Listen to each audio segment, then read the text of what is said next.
Hello everyone, Morris here, and today is day 30 of Axie Infinity Origins Season 2, and let's see what's the meta like. And to be honest, it's pretty settled, I feel, in terms of like the archetypes. We do see a few different archetypes. Mainly, of course, is the Endless Anger Beast with the wing horn feather stuff, so that's one that you see quite a lot and probably the most popular one. Of course, different ways in which you can support this kind of team. So you have the bug with the collect and protect, right? So that's one. Also, there's like some that with the beast, but also with another bird, that basically well, you have two damage dealer kind of thing. So that's another way of building this kind of team. Yeah, so you can see most of these teams are something like this. Of course, there are many ways in which you can support the beast, but you can see the beast is pretty similar. So this one is double shrimp, and then with the holy prayer, so that's another way. But mostly you can see is double wing horn, and then the beast basically just carries in terms of the damage. Yep, so on the top, basically, that's kind of the stuff that you see. It's just different ways in which you support the beast with the wing horn and tri-feather kind of thing. And then you scroll down a bit, then you will see there's sponges are still quite a bit on top, right? So you see sponge teams, and I guess thirdly, it is the swirl team that some of them are still around. Yeah, so that's swirl stuff. So basically, those are the main ones, and I guess the fourth one will be sustain. So you do see some sustain here as well with the shield backup. So yeah, that's basically the main ones that you see. So yeah, that's why I'm like, okay, so like these four I've mostly kind of covered, maybe not sustain, but yeah, so the meta is pretty fixed in that sense for now, at least for at day 30. Of course, we still have like about 12 days to go, so there might be something new coming up.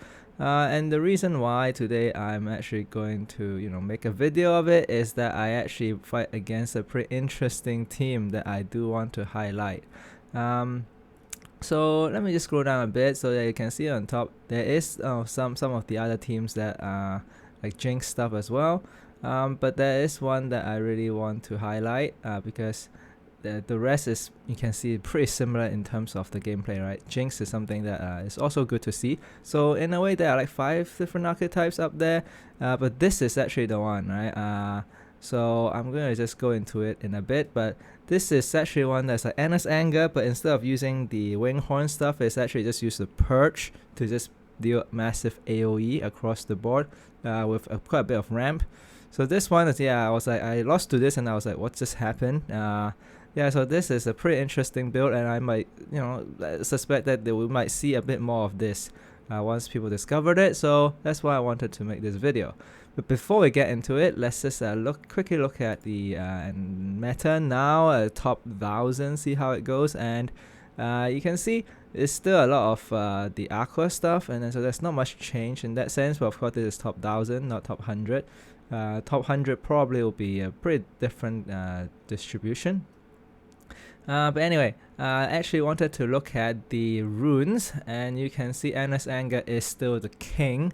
Yeah, as you can see in the leaderboard, and also how much it costs. And then Collect and Protect actually going down quite a bit, which is interesting. And wow, Heart of Ocean, I didn't expect it to go up that much. Now it's like 400 because it was at below 100 at some point. So that's why this is quite surprising. Gaia is still pretty expensive, but I'm actually surprised that Holy Prayer not seeing like more expensive.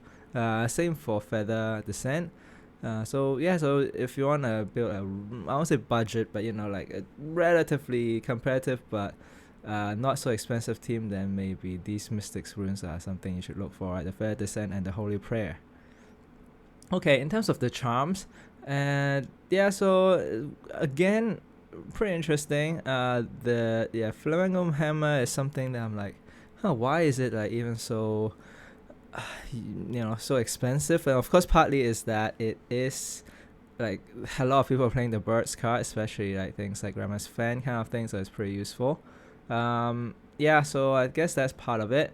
Rocket Stam's still quite expensive, but then the rest is alright. Of course, Energy Drink M allows you to like do massive damage, and that one is always pretty good. Yeah, so that's basically for the charms. So actually, let's just get right into today's team, and it's this team, right? Firecrackers incoming, and you'll see why it's called that as well. Yeah, well, you can see it's literally just about this beast doing the massive damage. Okay, so I actually decided to use this website because you can actually see clearly what are the runes and charms as well. So very interesting to use a pre-order tag, which you don't really see that much, but in this case you'll see why it has a pre-order tag. And then yeah, you do have the Endless Anger, that's the main one, and then a lot of scotch tape just to keep key cards in deck, and also then once you get into the rotation, then if you have a lot of retains, that just means you'll be faster to get to the cards that you want. So that's another part.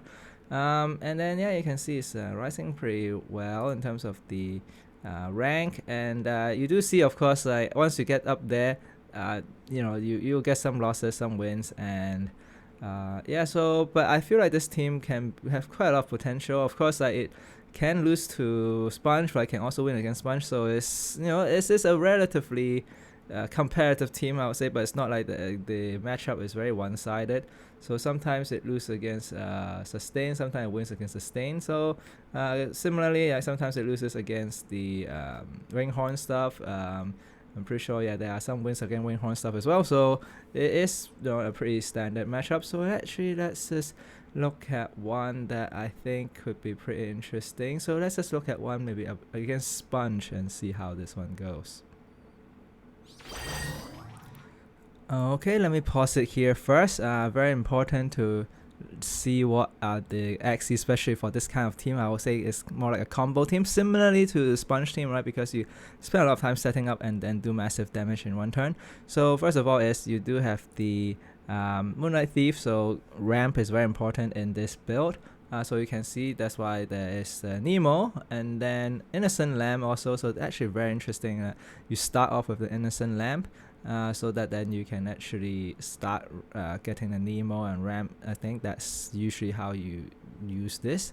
And then the Antenna also allows you to basically go through your deck a bit quicker. And then yeah, this I'm not too sure what it actually do. I don't think it kind of fits, but it is just part of the Axie, because I think clear is very important as well, because you do want to draw as quickly as possible just to rotate your deck. So basically 3 retain and then 1 Innocent Lamp to start with the pre-order tag. So that's one. And then the second one is the key Axie, of course, in terms of the damage dealer. So you have the Endless Anger. You do have like many ways in which you could get to gain the rage to get to the Fury mode. So first of all, it's a little branch, gives you 3 already, right, by playing with this. And I think the key part, of course, is Confident, allowing you to actually get to rage mode, because this actually basically gives you 3 rage when you play this with the charm. Yeah, and then of course you have the Innocent Lamp that can turn into Cottontail. I think that's pretty important. Actually, you do just need 1 Cottontail, yeah, usually. So this might be like yeah, another way of getting the Cottontail, but also just to get into Confident, to get into Fury mode, because actually this beast is mostly about getting into Fury mode, and then use Purge, and you can see this one has the attack buff on the Purge, because that's the most important, I would say. And then yeah, so it's just keeping some cards so that you don't really rotate them, so you get to your key cards faster. Finally, Holy Prayer also allows the beast to do extra damage with like 10% bonus stat, so that's quite important. And also ramp, right? You can see gaining energy fragment. Like you just need a lot of energy fragments, and you'll see why. Because basically the game plan of this team is to get to 4 energy, so 1 energy burst, and then get into above 7 energy fragments, right? So this is of course allowing you to draw so that you can maybe redraw a Nemo, right? Then you can basically do another more ramp, right? And this one is a kind of attack card, especially against other teams, maybe even against the Sustain, because I've seen Sustain with the mech, the Mystic rune, right? And with the the cocoon 10 stacks, then they can just keep all their shield. And of course this can actually remove some cocoon, so that allows you to chip away from the opponent's shield. So that could be another way in which you can counter those kind of team. Okay, so this is about this team. Let's just quickly look at the Sponge team. Of course, most people are at Challenger at this point if you are playing against or up there. And yeah, let's just see. This one is pretty standard. I would say it's like ramp, sponge for sure. So it's like a double sponge kind of thing in the middle. Energy fragment. Yep, it's this. I would say pretty standard. And then yeah, this one is a more interesting one because it has a tricky to actually get back like a Nemo or something, and then has an AoE as well. Maybe this is kind of to get rid of like these two, get rid of like summons. I would say that's quite important. And then actually this one very important, I feel, with the taunt, so that you can actually allow this and this to survive, so that your mid will actually stay alive. Okay, let's just play and see how it goes. Okay, you can see the game plan, right? Getting the Nemo using the first energy. Yeah, so using the first energy, I mean the Innocent Lamb with the pre-order attack. So you always start with this. And then let's just see. Yeah, the opponent is just also going with the game plan. So you can see now, yeah, getting rage already. Yep, just playing the Nemo, like basically getting to the energy burst pretty soon. And then of course the Nemo has the retain as well with the charm, so that's very important as well, so that now you can also play it. But of course now like both team in this case is a combo team, right? Both of them, so it's really like literally just about okay, getting the energy ramp, energy burst already, getting another Nemo, getting another, so it's already at 7, at 8. So now I really just need to get to the Purge, and then you can deal massive damage. So let's just see how this team actually goes. But our opponent, right, getting quite high as well, because like actually the AoE shield is very good against this kind of team. So let's see if yeah, get a Nemo. Okay, so this one is more about shielding for now. Yep, just trying to chip away, but at this point doesn't do much, and so just to deal a bit of damage for now. But this is the time where the opponent probably should, oh actually no, getting greedy in this case, but I mean it has reasons to, but this is the turn, right, where I will just slow it down, get to the Fury mode in the Innocent Lamb, and then a Cottontail, a double Cottontail. So this is actually pretty key, double Cottontail, because it has so much energy fragments. And then you can see this massive damage, 500 something. So this is basically how you can play this kind of matchup if you manage to get to this situation. Yeah, so just one turn and then gone. So that is basically how you play this team. Of course, sometimes you just fire it off with only one Cottontail, but in this case managing to get to the point where you can play 2 Cottontail. Yeah, so that's basically GG. So very, very interesting kind of mechanic or strategy, I would say, right? Basically building up, it doesn't even matter. So that's why for this kind of team, right, it's actually very fast in terms of how fast you can get to this situation, I would say. So that's why for the other combo teams, you probably will lose to it if you're not fast enough. So that's how I see it. So that's why Sponge and this kind of Rage Purge team is kind of like a race. Whoever gets to the damage first wins, basically. Okay, so let's look at another game. Maybe let's look at like one against the Tri-Feather and like the Winghorn stuff, and then see how this one goes. Okay, so this is against Sushi 1, and you can see Sushi 1 also, you know, everyone is a challenger at this point in terms of the top 100 pretty much. So this one I would say pretty standard AoE, so that's why I'm not really going to go through too much. I guess the only interesting thing is the Twin Tail. I think it's pretty interesting. Yeah, so you don't really see the shield that much in this kind of beast, but this one has it. Maybe it's because they do want the Winghorn with the Confident and the other AoE cards, so this card just comes with it.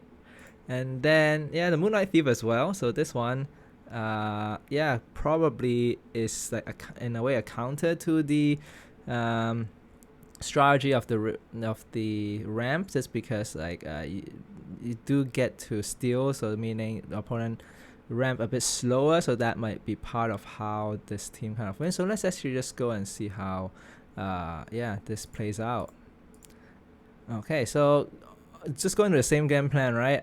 Just getting the Nemo first, and then just keeping the Nemo. But this point is really just about how much damage Firecrackers incoming can actually mitigate. So, but of course now it's really just about shielding. Yeah, definitely shield the mid, because the mid is the most important one.